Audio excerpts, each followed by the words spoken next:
She had been grounded for 11 days. On the 12th, she took off anyway.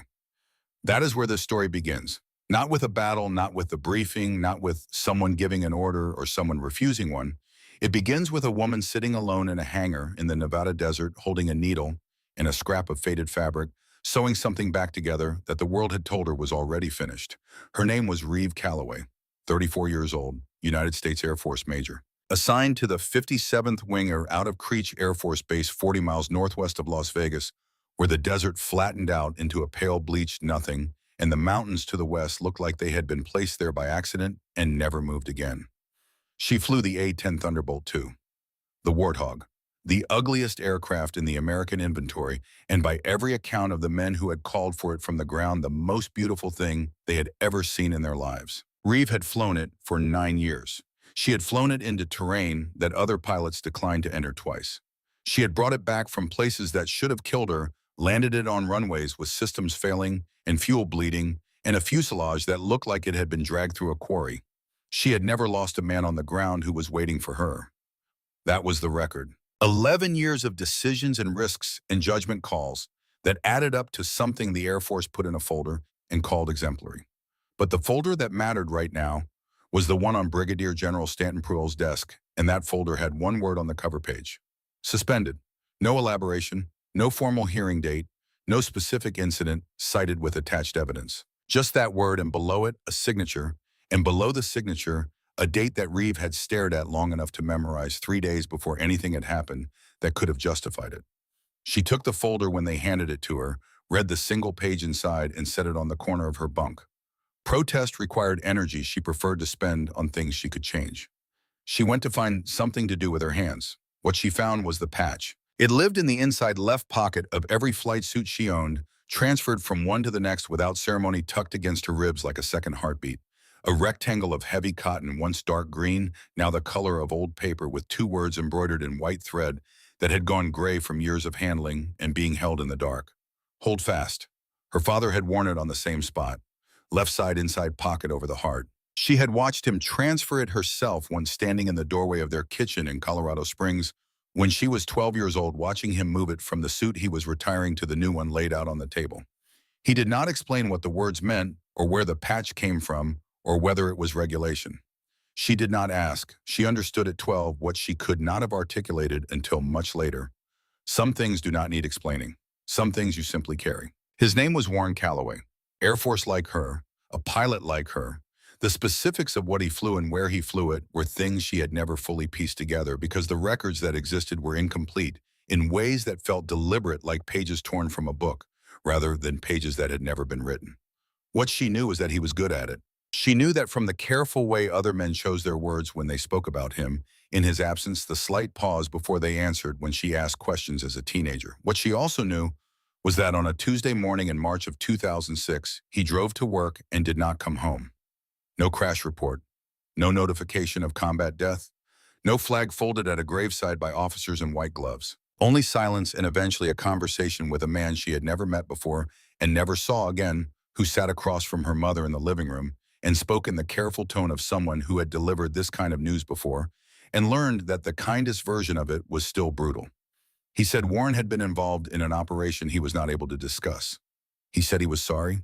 He said he knew that wasn't enough. It wasn't. Reeve was 16. Her brother Garrett was 20, already enlisted, already on the path toward the SEAL teams, already trained to sit very still and absorb information without reacting to it in the moment.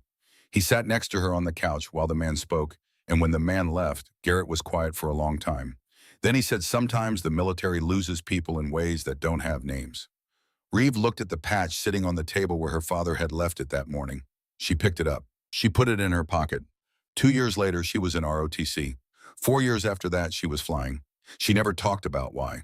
The people who needed to understand already did. Now she sat in Hangar 4 with a needle and a spool of gray thread reattaching a corner of the patch that had come loose from the lining of her current flight suit. The hangar smelled of hydraulic fluid and aluminum and the dry heat of Nevada in September that never quite became comfortable no matter how long you lived with it. Somewhere behind her, 2 mechanics worked with a torque wrench, the rhythmic sound of it settling into the quiet. The fluorescent light above buzzed at a frequency that should have been irritating, but had become, over 11 days, almost companionable.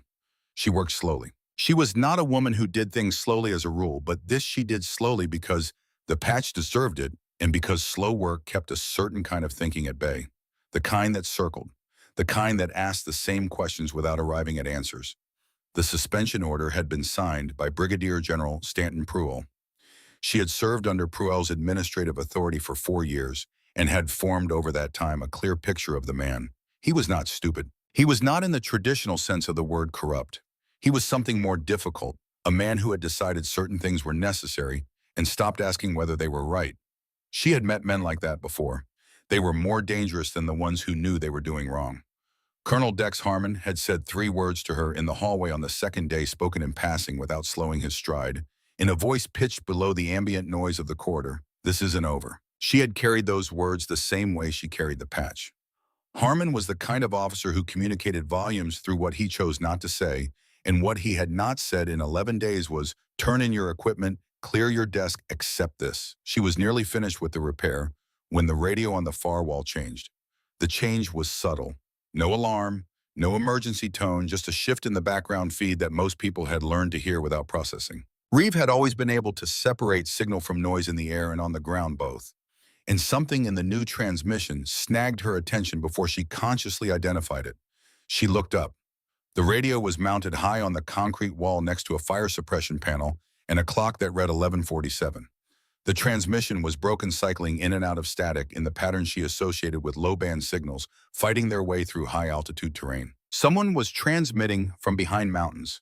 The words that came through were partial, fragmentary, the kind of thing a communications officer would log and flag and spend time cleaning up.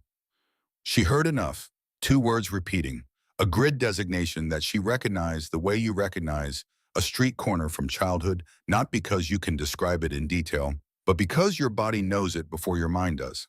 Sector 7C. The valley had a dozen informal names among pilots who had encountered it or its reputation. The most common one, repeated often enough to appear in informal operational briefings, was simply the Boneyard. It was a canyon system in the Sierra Nevada range northwest of the base in terrain that combined high ridge lines, unpredictable wind shear, natural GPS degradation from the surrounding rock formations, and geological heat signatures that confused certain targeting systems. It looked manageable on a map. It revealed itself as something else entirely when you were inside it. The Air Force had lost 2 drones and a reconnaissance aircraft in the Boneyard over the previous 4 years. The drones were replaceable.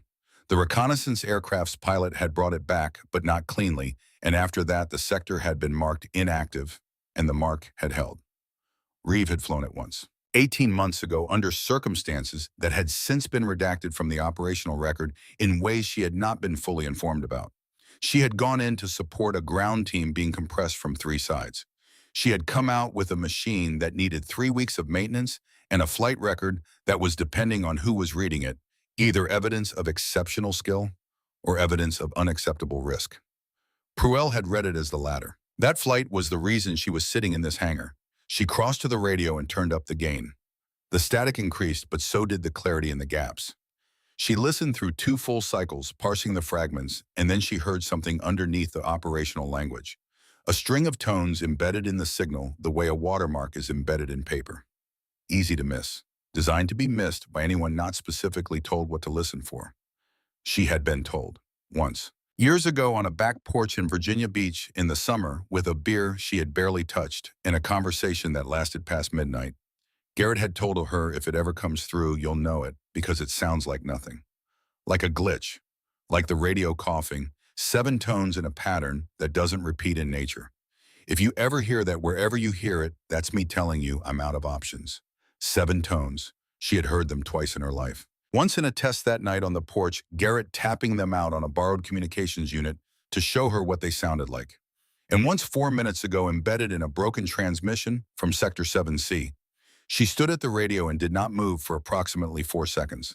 She did not reach for a telephone or walk to the command building to present the information to the duty officer. She stood still and she listened to the transmission cycle through one more time, and she let the calculation happen in the part of her mind that had been doing that kind of calculation since she was old enough to understand that some decisions are already made before you make them.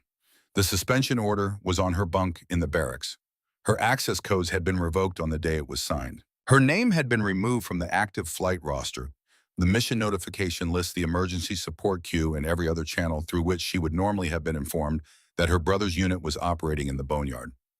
That last part was not incidental. Someone had known before the suspension was signed that there would be a situation in Sector 7C involving personnel she would move to support regardless of orders. And someone had moved to ensure she would not receive that information through any official channel.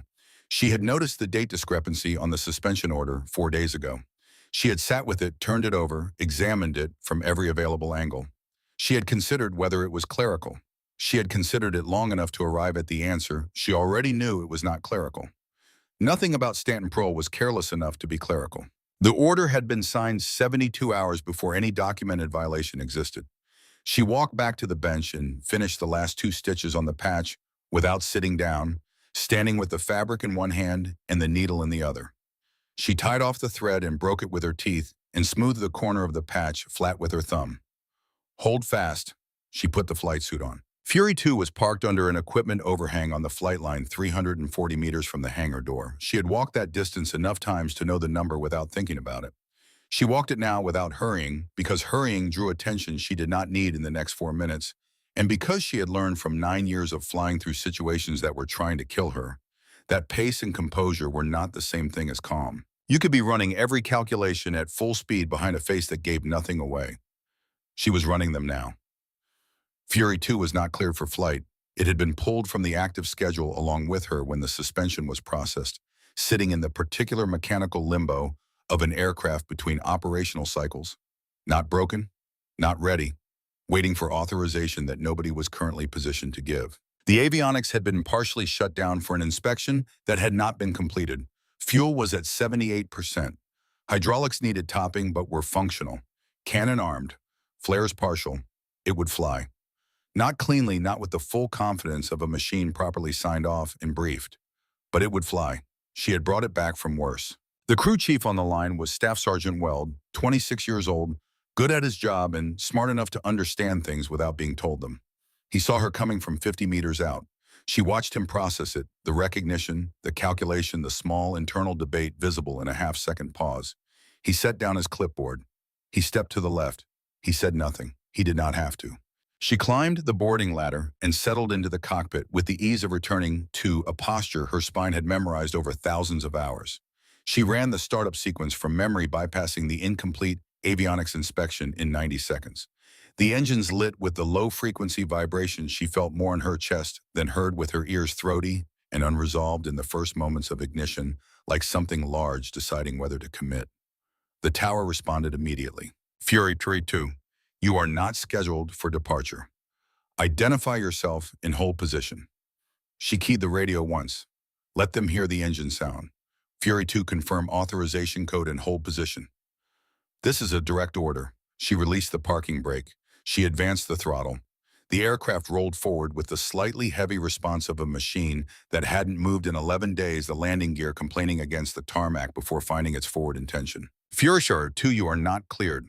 Hold position. The runway was empty. The desert beyond it was pale and flat, and the mountains to the west were a dark line against the morning sky. And somewhere beyond those mountains in a canyon, the Air Force had stopped calling by its proper name. Her brother was out of options. She advanced the throttle to take off power. Fury 2 accelerated with the quality she had never found a precise word for, something between commitment and violence. Speed building fast, and the nose lifting, and the gear separating from the ground. Then there was nothing beneath her but air and the enormous, indifferent Nevada sky. In the tower, a young flight operations officer ran to the window. The senior officer did not run. He stood at his station and watched the blip on his screen descend toward the deck, moving northwest, dropping below radar coverage in the way pilots drop below radar coverage when they know what they are doing and want to avoid detection. He had been at Creech for 11 years. He had seen Reeve Calloway fly in and out of this base for 4 of them. He had read the reports from the last canyon run. He said quietly to nobody in particular, "She's airborne." Then he picked up the telephone on his left and called Colonel Harmon's direct line. 30 miles northwest, the Sierra Nevada rose from the desert floor with the abrupt, almost affronted quality of the western ranges, as if they resented the flatness around them. The canyons that cut through them were not gentle. They had the character of millions of years of water and pressure and geological indifference, narrow and angular, and full of shadows that changed with the sun and wind patterns, that had no obligation to behave consistently. Reeve dropped to 200 feet as she crossed the first ridge line. She pushed lower, 180, 160.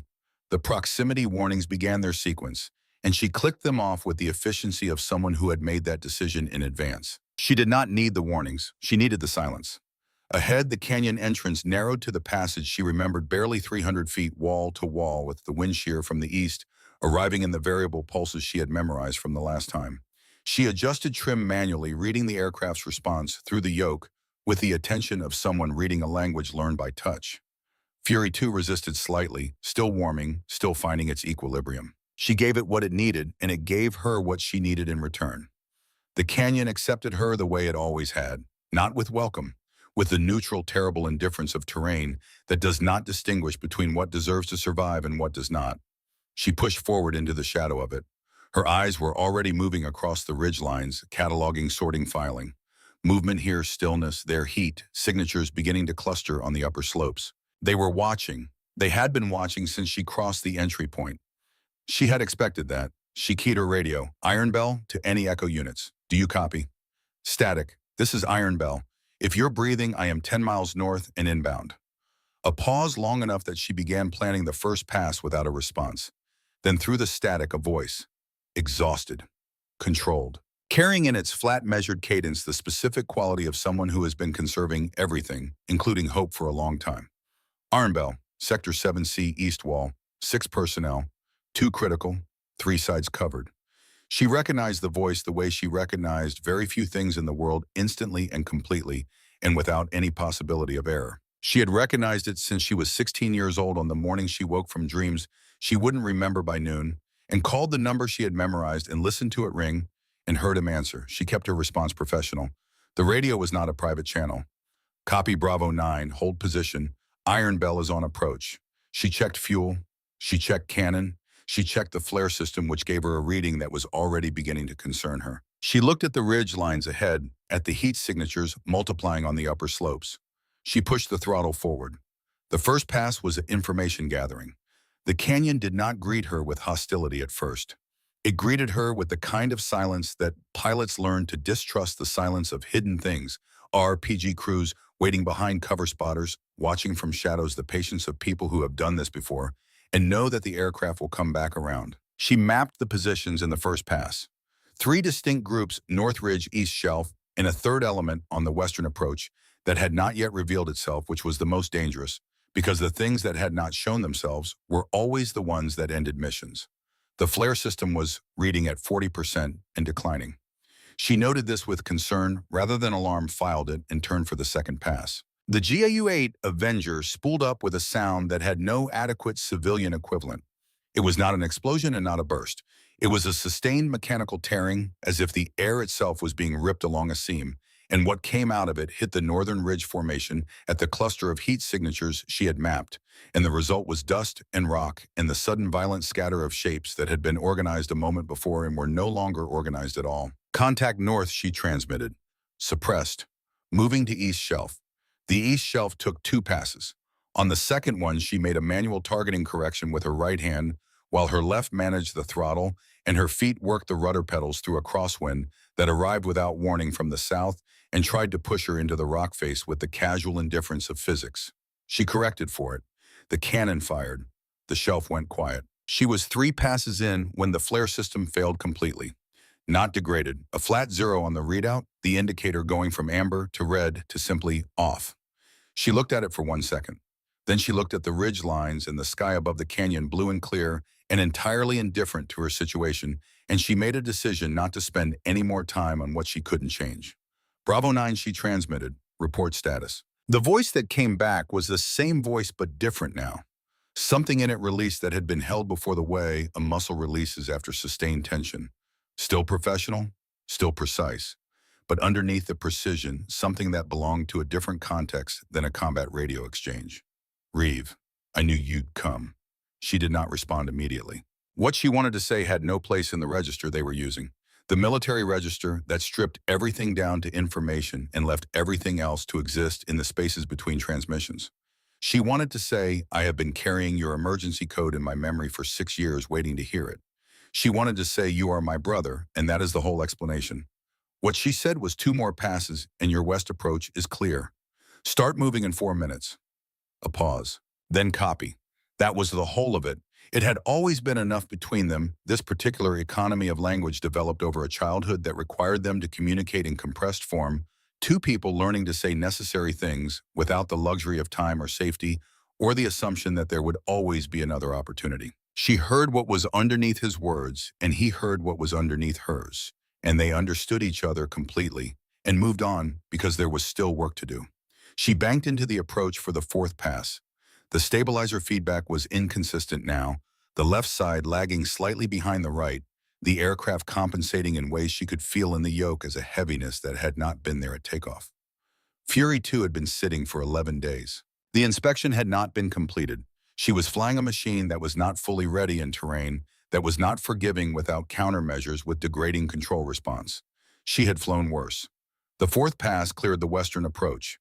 She saw the movement she had anticipated, shapes repositioning south in response to the pressure from north and east, and she marked the new positions and made the calculation for the fifth pass. It was during the fifth pass in the half-second window between weapon release and the necessary pull-up that she saw it. She almost missed it. Embedded in the rock face of the western wall, tucked into a crevice approximately 40 meters above the canyon floor, small enough and well camouflaged enough to be invisible to any observation, not moving at her speed and altitude, and therefore catching the glint of the metal housing at exactly the angle she happened to be at in exactly that fraction of a second. She pulled up, she marked the location. She turned it over during the next approach, and what she arrived at changed the nature of what she was inside. The device was a jamming unit. She recognized the housing from her systems, and avionics training recognized the dimensions and the antenna array orientation. It was designed to suppress GPS acquisition and degrade low-band radio communications across a specific geographic area. Designed to create exactly the conditions that existed in Sector 7C, the radio degradation, the coordinate confusion, the inability to get a clean signal in or out. The device had a model designation she had seen in domestic inventory documentation. In the procurement records reviewed during a systems familiarization course 2 years ago at Nellis, when a training officer had walked through current Air Force electronic warfare assets, AN/ALQ-231, manufactured in the United States. On the inventory list of exactly 2 installations in the country that operated at 10 platforms, Creech Air Force Base was one of them. She held this information at arm's length for the duration of the next approach. She held it where she could see it available when she needed it, and she did not let it pull her focus from the ridge lines and the heat signatures and the ground team now beginning to move in the shadows below. She fired. She pulled up. She came around again. The sixth pass took the last of the organized resistance from the North Ridge. She could hear it in the way the ground team's movement changed the shift from the careful compression of people moving under direct fire to the faster committed movement of people who have been given a lane and are using it.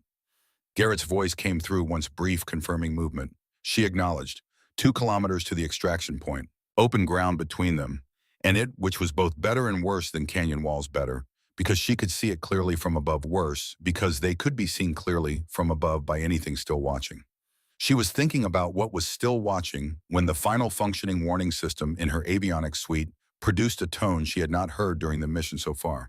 Not a proximity warning, not a weapons lock alert, something quieter and more specific belonging to a system she had not been monitoring because she had not expected it to report anything. The emission detector. She looked at the readout, a signal originating from inside the aircraft, not from the terrain around her. From inside Fury 2, from the forward fuselage at the location where structural support members intersected with the undercarriage mounting. A frequency she did not recognize from any standard equipment catalog. Steady, consistent, broadcasting. She understood what it meant before she fully formed the thought. A beacon, hidden inside the airframe. Installed during the 11 days the aircraft sat unattended under the overhang, accessible to anyone with maintenance credentials, and enough time and the specific knowledge of where, in an A-10's frame, you could mount something small enough to be missed on a standard inspection and stable enough to broadcast through the vibration of operational flight. She had not flown into the boneyard by chance and been found by hostile elements who happened to have equipment staged in the terrain. She had been sent here. Someone had looked at the situation in Sector 7C, at the grounded pilot who would respond to a signal from her brother regardless of orders, and had made a set of decisions designed to end with Fury 2 destroyed in a canyon the Air Force had already stopped caring about, and its pilot listed as a casualty of unsanctioned action in a restricted sector. Clean, documented, nobody to contradict the account. The suspension order, signed 3 days before any violation existed, suddenly made a different kind of sense. It was not punitive, it was preparatory. She transmitted once on the encrypted channel, keeping her voice level and her language precise. Iron Bell to forward operations. Be advised, Fury 2 is broadcasting a non-standard emission from forward fuselage origin. Internal frequency, unknown to standard inventory. Treat as hostile installation. Recommend forensic review on landing. She did not wait for acknowledgement. She turned the aircraft southeast and filed the information away. The Chinooks were inbound.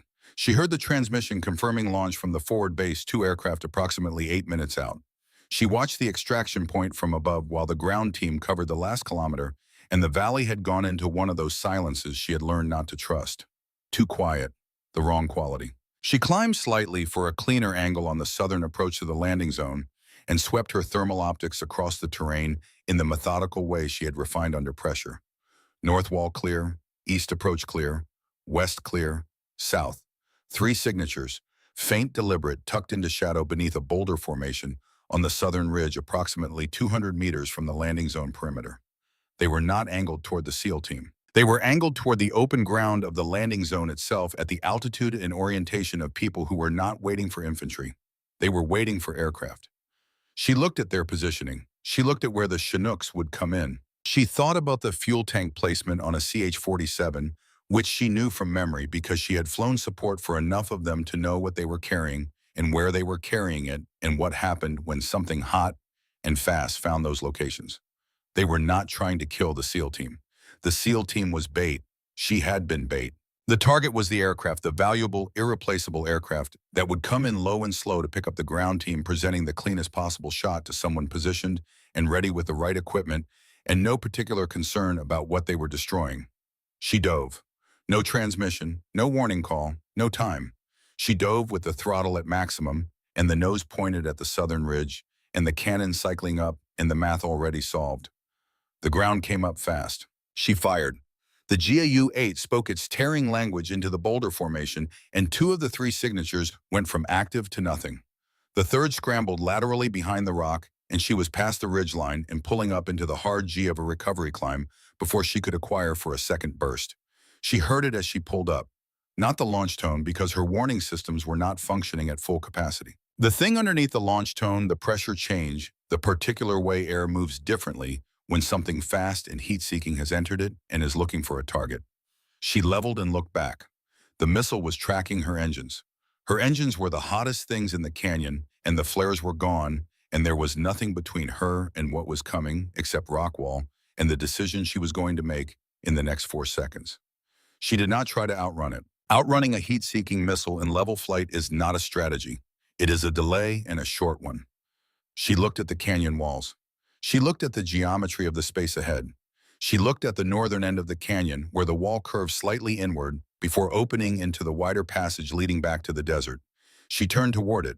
This was not instinct. It was calculation presented in the compressed wordless form that decisions take when you have 4 seconds and a lot of experience. She was going to fly directly at a rock face, and at the last possible moment before impact, she was going to pull into a vertical climb, and the missile behind her was going to have less than a second to make the same correction, and rock faces do not move. She pushed the throttle to its mechanical stop. Fury 2 accelerated with everything it had. The rock face filled her windscreen. The proximity warnings she had disabled were silent, but her body knew what was close through the change in light, through the vibration that came from the air between the aircraft and the stone. She pulled. The G-load pressed her into the seat with the authority of physics demanding its due, and the aircraft went vertical, and the rock face passed underneath with a clearance she would not have been comfortable estimating afterward. The missile did not make the pull. She heard the detonation below her as Fury 2 climbed into the open sky above the canyon, felt it in the airframe as a single hard shudder. The pressure wave from an explosion 50 meters behind and below, rolling through the fuselage and back out. The left engine coughed. She adjusted throttle. She reduced the climb angle. She nursed the left engine through a rough transition, and it steadied, objecting, but functional. She leveled out above the canyon at 1,500 feet and did a rapid systems check and found the aircraft worse than 5 minutes ago, but still flying, still armed, still hers. Below her, the landing zone was clear. She came back down. The first Chinook was on approach blades, clattering with the heavy, purposeful sound of a large machine that knows what it is doing. The second was holding a quarter-mile out, rotating slowly. She could see the ground team below, the organized compression of the final approach to the landing zone. People carrying people, the brutal choreography of an extraction from a position that should not have been survivable. She flew a slow perimeter over the zone. She scanned every ridgeline. The southern boulder formation was still. The north wall was still. The east shelf was still. She let herself believe for approximately 30 seconds that it was over. Then she looked up at the northern ridge. He was standing on the highest point on a spine of rock that jutted above the main ridgeline like a point on a crown. Not armed, or if armed, the weapon was not visible and not raised, not moving. Standing with his weight slightly forward, hands at his sides, face toward her aircraft in the posture of someone watching with complete attention and no intention of acting on what they saw. She had seen that posture once before, not recently, not in any operational context. In a photograph taken in the backyard of a house in Colorado Springs in the summer, he was 11 years old. A man standing at the back fence looking at something in the middle distance that the camera had not captured, his weight forward, his hands at his sides entirely still, in the way that people are still when they are concentrating on something they cannot look away from. She had kept that photograph in the same drawer as the patch for 20 years. Her hands did not move on the controls. Her breath did not change. She was at 200 feet and moving at 120 knots, and the figure on the ridgeline was already passing out of her direct line of sight as she continued the perimeter sweep. And by the time she completed the turn and came back to the northern heading, he was gone. The ridgeline was empty. Rock shadowed the indifferent geometry of terrain. She told herself there were many people with that posture. She told herself distance and altitude distorted recognition. She told herself she had been flying for over an hour with degraded systems in the aftermath of a missile detonation 50 meters behind her aircraft, and that the mind under those conditions will sometimes find familiar shapes in unfamiliar places. She kept flying the perimeter. She kept the zone clear. The first Chinook touched down. The loading went fast, the way these things went fast, when the people doing them had been waiting to do them for a long time. She watched from above, counting shapes moving up the ramp, watching ridge lines running the fuel calculation. The second Chinook came in, loaded, lifted. The canyon below her was empty. Smoke from the cannon strikes still rose from two positions on the ridge lines. The jamming device was still in the rock face. The beacon was still broadcasting from inside her fuselage. All of it present, waiting to be assembled into something that someone with authority would have to look at. She began her return vector. Fury 2 groaned in the way machines groan when they have been used past their comfortable limits. Left engine running 10 degrees hotter than normal. Stabilizer response still lagging. Hydraulics adequate, a term she was applying generously. The airframe had absorbed a pressure wave that maintenance would need to examine carefully. She did not think about this as a problem. She thought about it as information. Fury 2 was telling her it was tired. She understood. They had 40 miles to go. The desert opened below her as she climbed above the ridgeline and turned southeast, and the base appeared in the distance as it always appeared when she was coming back from somewhere difficult, small and flat and entirely ordinary. A collection of buildings and runways that looked like nothing from the air, and was to her the specific kind of familiar that you only develop for a place you have returned to many times from situations where return was not guaranteed. She descended toward the runway at Creech. Fury 2 came down with her. The dark SUV was already waiting at the edge of the tarmac. She noted it and noted what it meant, and felt for the first time since she had climbed into the cockpit that morning, something in her shoulders begin to release. She had done what she came to do. She lined up on the runway. She brought Fury 2 home. The front landing strut gave on touchdown. Not catastrophically. Not in the way that ends a landing in fire and metal, and the kind of reports that take months to write. It gave in the way that overtaxed components give when they have been asked to perform past their design tolerance for long enough that the tolerance becomes a memory. A slow compression that went 2 inches further than it should have and stopped there, leaving Fury 2 sitting on the tarmac at a forward angle, immediately visible to anyone watching from the tower and communicating without any accompanying documentation the full nature of what the aircraft had just been through. Reeve felt it in the seat. She corrected for it, automatically managing the rollout with the adjustments the asymmetric contact required, bringing the aircraft to a stop at the far end of the usable runway. She shut the engines down manually. She flipped the master switch. She sat in the sudden silence for exactly 3 seconds, the amount of time her body required to transition from the neurological state of active flight to the neurological state of everything else. A boundary she had learned to respect. 3 seconds, then she climbed out. The ladder was not in place. She went over the side the way she had gone over the side of aircraft when ladders were unavailable, using the handholds on the fuselage with the economy of someone who had done this in worse conditions than a calm Nevada morning with no one shooting at her. Her boots hit the tarmac with a sound quieter than she expected, a soft, flat contact with solid ground after an hour of everything being either very loud or very dangerous. The ground crew was coming from 2 directions. She walked past them without stopping. There was nothing to say that the aircraft had not already communicated, and they were already looking at it with the attention it deserved. The SUV was 80 meters away. 2 of them plain uniforms, no rank insignia, no unit designation, not MPs. These 2 had the posture of people whose job was to convey rather than compel. She stopped in front of them. "Major Calloway, we need you to come with us. Am I being charged?" "No, ma'am." "Is this a court-martial proceeding?" "No, ma'am. Command review." She nodded once. She got in the vehicle. The route took them past the main administrative complex, past the briefing buildings, past the standard debriefing rooms she had expected to be taken to.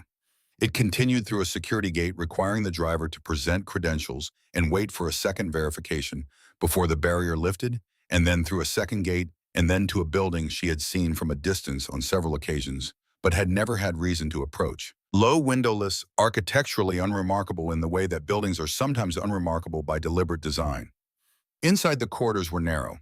The lighting was the neutral fluorescent light of spaces designed for function without consideration of how long people would spend in them. She was taken down one corridor and then another and deposited in a room at the end of the second corridor that had one long table, 2 chairs, a framed photograph of water on the wall, and nothing else.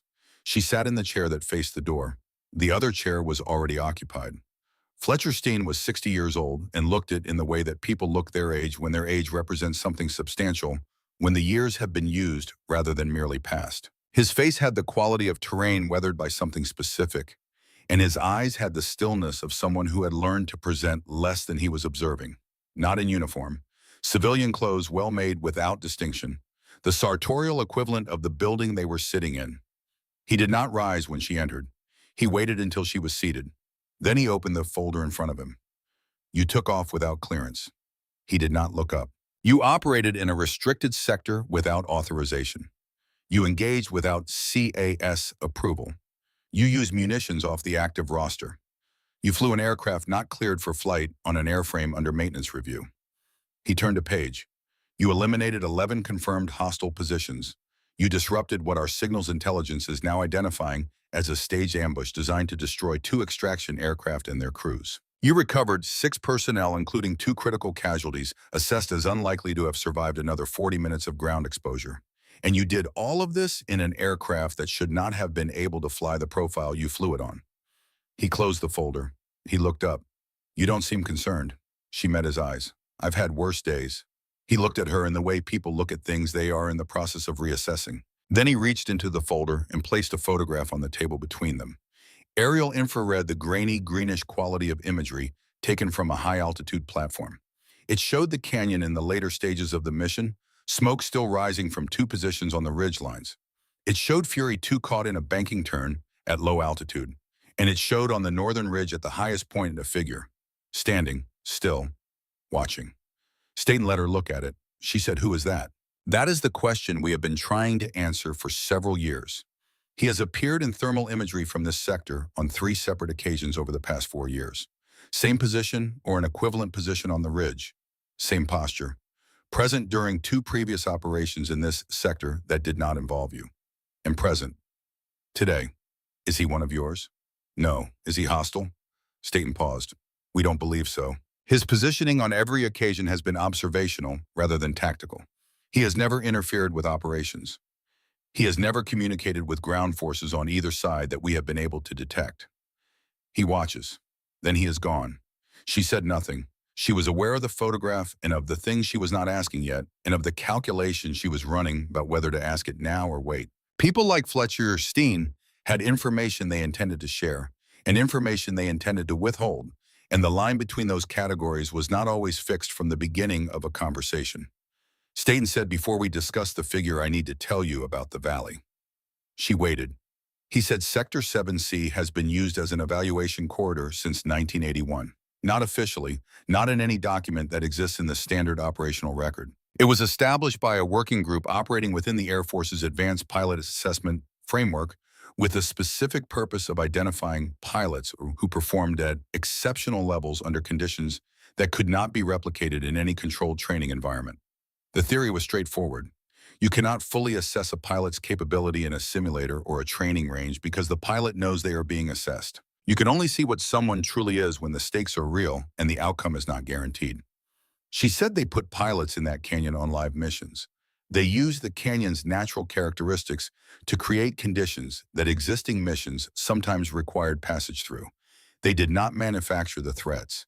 They identified operations that were going to happen anyway and routed them through terrain that would provide the information they needed about the people flying them. She said, and 3 pilots died. Staten was quiet for 2 seconds. Yes. She said, and Pruell ran this program. Pruell was the most recent custodian. He did not create it. He inherited it from the officer who preceded him, who inherited it from the officer who preceded him. The program is older than Pruell's involvement by approximately 2 decades. He believed in its necessity. He believed the information it generated was worth the cost. I am not defending that position. I am describing it accurately. She looked at the photograph of the canyon. She thought about the jamming device in the western wall. She thought about the beacon in Fury 2's fuselage. She said the suspension order. The beacon, the jamming equipment from our inventory. That was Pruell. We believe so. The evidence Colonel Harmon has assembled over the past 3 hours is substantial. The beacon's installation traces to a maintenance window during which access to Fury 2 was logged under credentials authorized through Pruell's administrative chain. The AN/ALQ-231 units were drawn from inventory on a request Pruell approved 6 weeks ago under a training exercise designation that does not correspond to any exercise that actually took place. She said he didn't want me in the canyon because I was being evaluated. No, he wanted you in the canyon because he had decided you were not a controllable asset.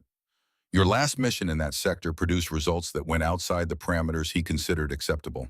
You survived conditions designed to be terminal. You came back with information he didn't want transmitted. The suspension was meant to be the end of it.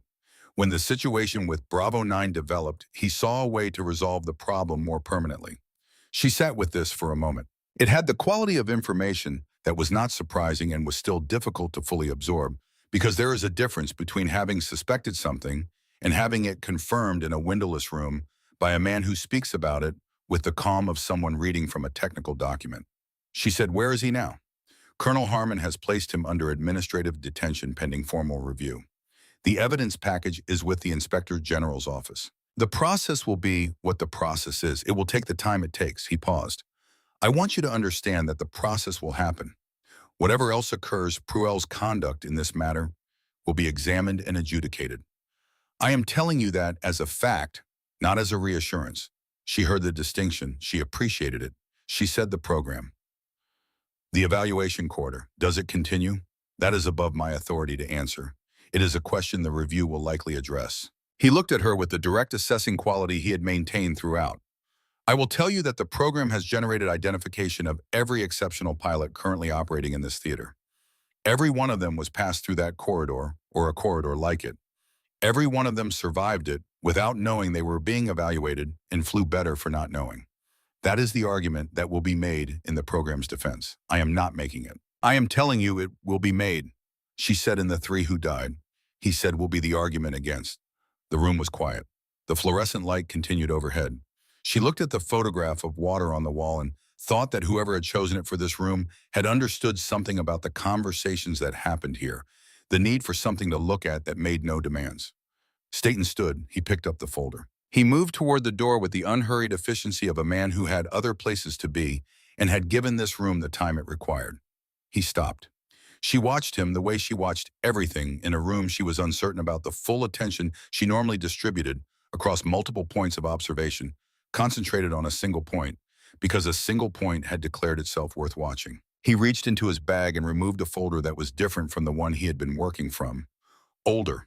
The cover was a brown that had once been something else worn down to its current state by years of handling. The edges were darkened in a way that spoke of proximity to something that burned without quite burning it. No label, no date, no designation of any kind on the outside. He set it on the table. He did not explain it. He did not look at her when he set it down. He walked to the door, opened it, and left without another word, and the sound of the door closing behind him was the quietest sound she had heard all day.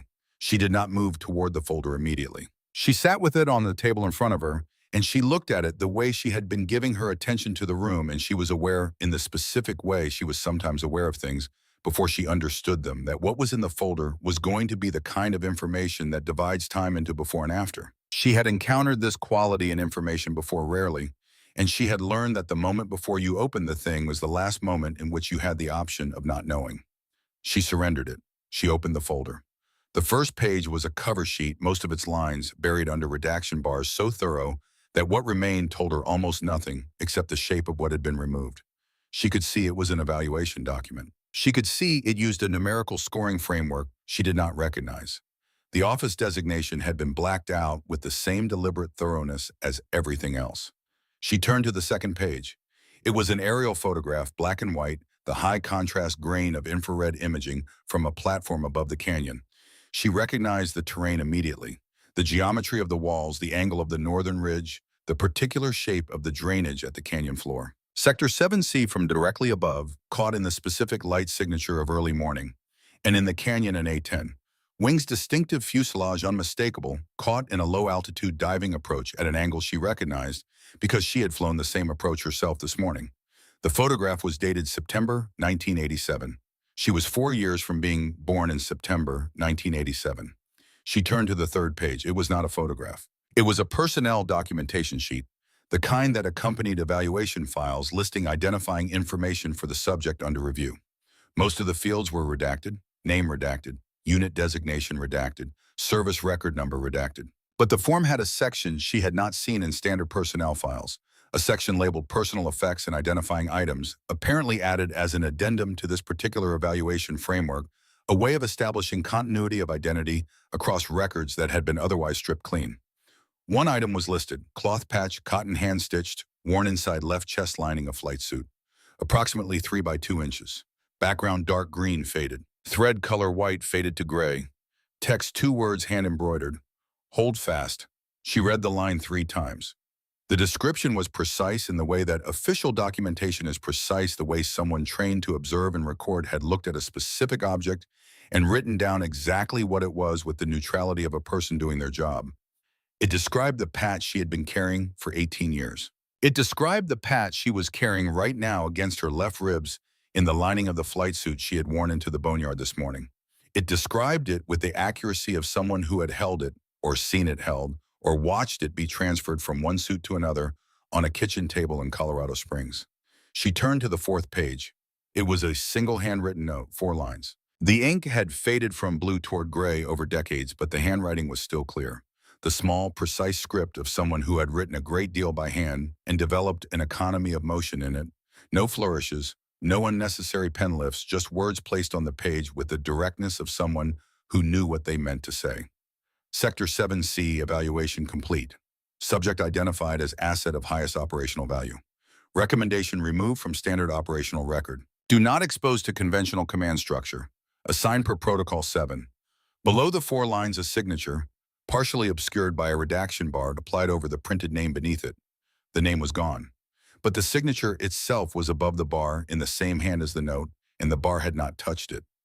She recognized the handwriting before she recognized the signature. She recognized it from the inside cover of a book that had lived on the second shelf of a bookcase in a house in Colorado Springs, and from the back of a photograph taken at a county fair when she was 9, and from a birthday card received in the mail, the autumn she turned 15, 3 months before the man who wrote it drove to work one Tuesday morning in March 2006 and did not come home.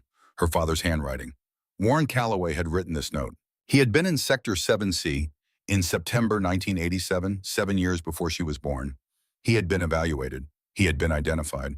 And then he had been moved to a place that did not appear in any record she had access to, not in 1987, and not in the 18 years that followed, not until March 2006, when his absence had been explained with words that were technically accurate and entirely insufficient. He had not disappeared because of an operation a man in her living room could not discuss. He had been seen. He had been claimed. He had stepped through a door that the program held open for people who proved themselves in that canyon, and the door had closed behind him, and what was on the other side of it was the question she was going to spend whatever time was necessary answering. She sat with this for a long time, not a measured clinical amount of time, a real amount, the kind that cannot be accurately quantified because the unit of measurement that applies is not minutes. She sat with the folder open and she breathed slowly the way she breathed in the aircraft when the situation was at its worst and the options were narrowing and the body needed to be reminded that it was still capable of the next action. In and out, the air in the room tasted of filtered, nothing the specific absence of weather that climate-controlled spaces have, and she sat in it and she let what she had just read become real. She had not cried for her father in 20 years. Not because the grief was not present. It had always been present, the low continuous pressure of an absence that did not resolve the way certain injuries ache in cold weather long after they have technically healed. She had not cried because crying required a specific kind of certainty about what had been lost, and she had never had that certainty, had never been given the clean information that would have allowed her to mourn in the form the world had designed for mourning. She did not cry now either. But something released. Something that had been held at the particular tension of unresolved uncertainty for 2 decades released in the way that things release when the uncertainty is finally resolved, not with violence, not with relief exactly, but with the quiet adjustment of a structure, finding a new equilibrium. She had not known whether her father was alive or dead. She still did not know. But she knew now that his disappearance had been a choice or something close enough to a choice that the distinction was academic. He had been seen. He had been claimed. He had stepped through a door and it had closed behind him, and what was on the other side of it was the question she was going to find the answer to regardless of how long it took or what it cost. She closed the folder. She placed her hand flat on its cover and held it there for a moment. Then she stood up. She picked up the folder, considered it for a moment, and set it back down. It did not belong with her yet. It belonged to the accounting that was coming for the program, and for Pruill, and for the 3 pilots whose names were not in any document she could access. It could be evidence. It should be evidence.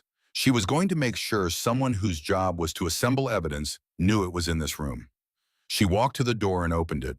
The corridor outside was empty. She walked back through the building, and when she reached the outer door, she pushed it open. And the Nevada afternoon came in all at once, the flat, dry heat and the enormous sky and the smell of jet fuel from the flight line. Colonel Harmon was standing outside, not the SUV, not the plain uniformed escorts. Harmon in his working uniform standing in the shade of the overhang with his hands clasped in front of him, the expression of a man who has been waiting and is prepared for multiple versions of what he might see when the door opens. He looked at her face. He looked at her flight suit. He did not ask what had happened in the room.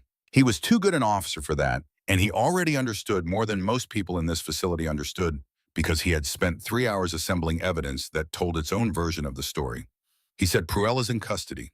The IG has the package. The beacon has been confirmed. The inventory draw on the jamming equipment has been confirmed. The timeline on the suspension order has been confirmed. She said there's a folder in the room I just came from. It needs to be part of the record. He nodded once. He did not ask what was in it.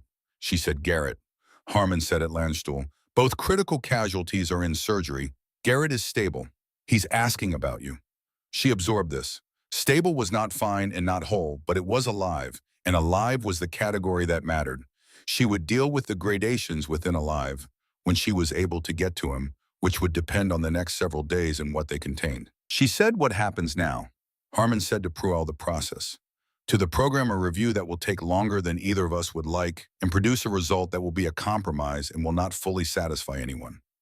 He paused. To you, that depends on what State had to say. She thought about the folder and the personnel documentation sheet and the 4 handwritten lines.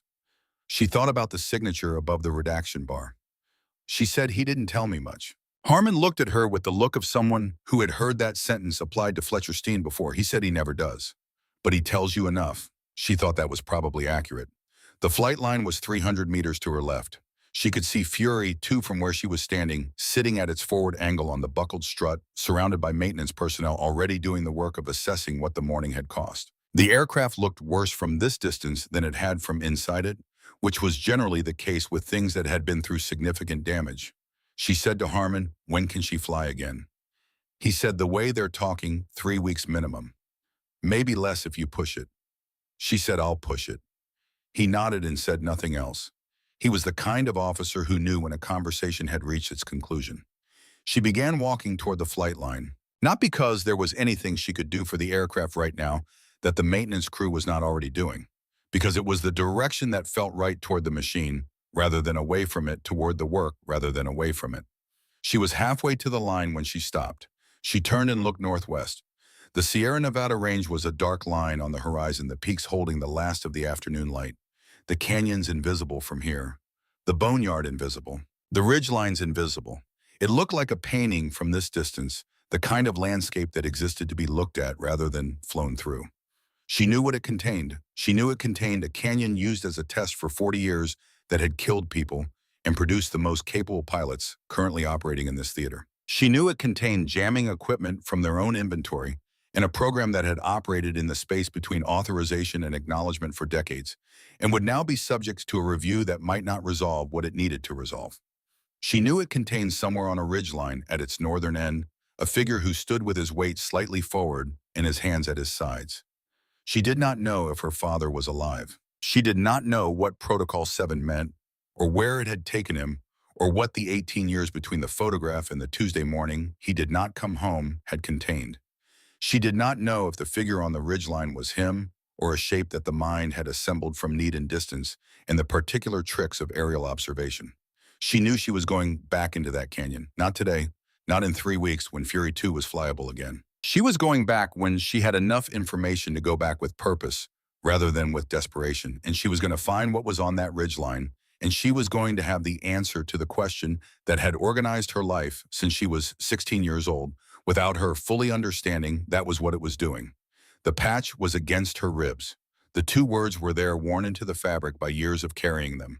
Hold fast. She had held. She had held through the canyon and the missile and the beacon and the suspension and the folder and Fletcher Steen's careful selective account of things she was only beginning to understand.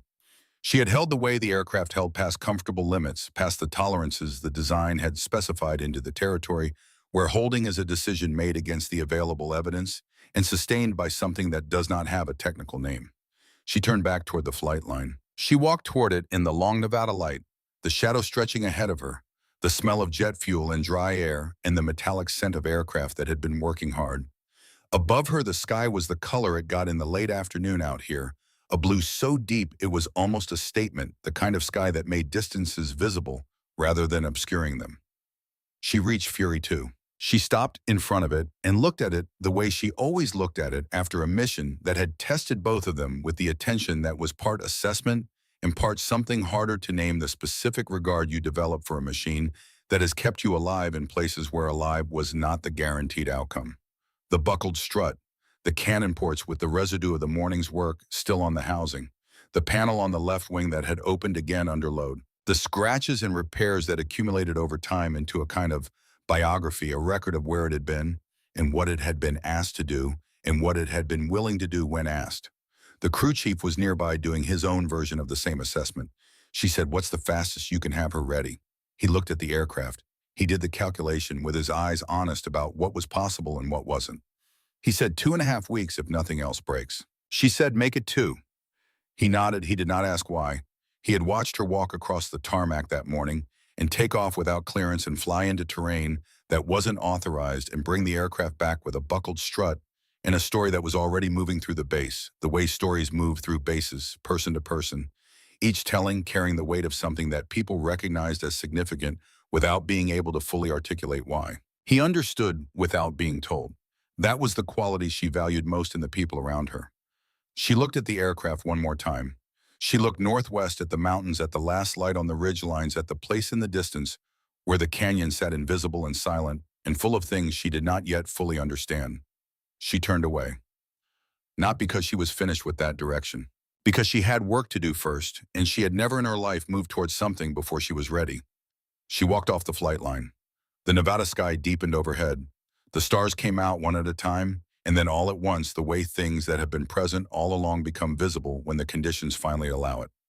Somewhere in the Sierra Nevada, the canyon was quiet. And on a ridgeline at its northern end, if you had been there, if you had looked up at exactly the right moment in the last of the light, you might have seen a figure standing against the sky with his weight slightly forward and his hands at his sides, entirely still in the way that people are still when they are watching something they have been waiting a long time to see. And then he turned and walked back into the darkness of the high terrain with the ease of someone who knew the ground, who had known it for a very long time, who was not lost, who was waiting for the question that was already on its way to him, carried by a woman in a patch flight suit 30 miles to the southeast, who had learned to hold fast from the same man who had taught her, without words, that some doors only open from the inside, and that the only way to find out what was on the other side was to prove first that you were the kind of person who deserved to know. She was that person. She had proved it today. And in 2 weeks, when the aircraft was ready and the evidence was assembled and her brother was well enough to hear what she had found in a folder with burned edges and a signature above a redaction bar, she was going to walk back out to the flight line and climb back into the cockpit and fly northwest into the mountains and find out what her father had become in the years since the program had claimed him, and whether the 2 words he had left behind for her were a farewell or a promise. She was going to find out. She always did.